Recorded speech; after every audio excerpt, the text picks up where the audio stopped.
Alright, welcome back to part 3. Now after he started training Jean, he also met up with the FBI agent Fred Duncan, and the two of them decided that it would probably be best that Xavier's plans of the X-Mansion and the X-Men was kept on the down low. But Duncan fully supported it. This was about the time that he built Cerebro with Jean Grey, and then after that, the X-Men were born. Then later, a few years later, Krakoa kidnapped the X-Men, and they thought they were dead, or they were in trouble. So Charles Xavier put together a new team of X-Men, which, of course, Banshee, Cyclops, Banshee, Nightcrawler, Wolverine, things like that. And throughout the years he would add other mutants. But the biggest part of Xavier's backstory would be the Shi'ar Empire and their princess Lorandra. She and Charles Xavier actually shared a very strong psychic bond, and she asked him to please help fight off her tyrannical brother, which they did. Though sometime after that, the Jean Grey came back from the Savage Lands to tell Charles Xavier that the X-Men were dead. So Charles Xavier closed down his school and went to the Shi'ar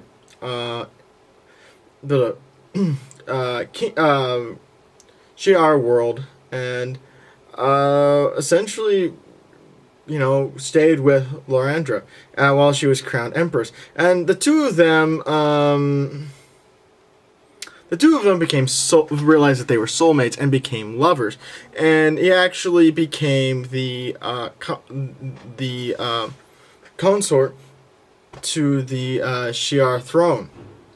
So then things got a little hairy for Charles Xavier, because the X-Men weren't dead, and Jean Grey turned out to had the Phoenix Force, and all that.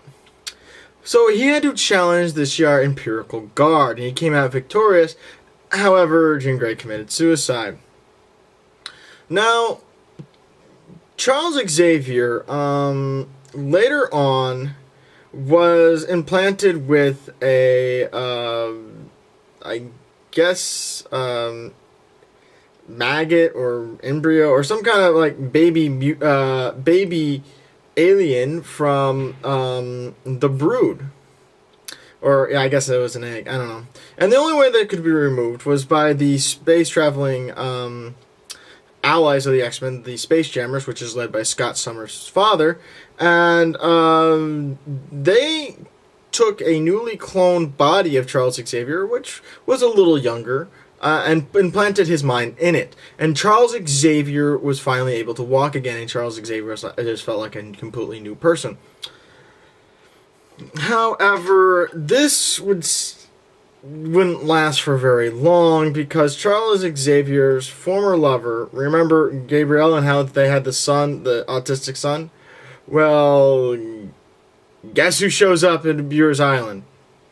So he finally figures out that he has a son who is a mutant and has great powers just like himself. But unfortunately, David couldn't control his mind as well as Charles Xavier, and that led to David lashing out at the X-Men.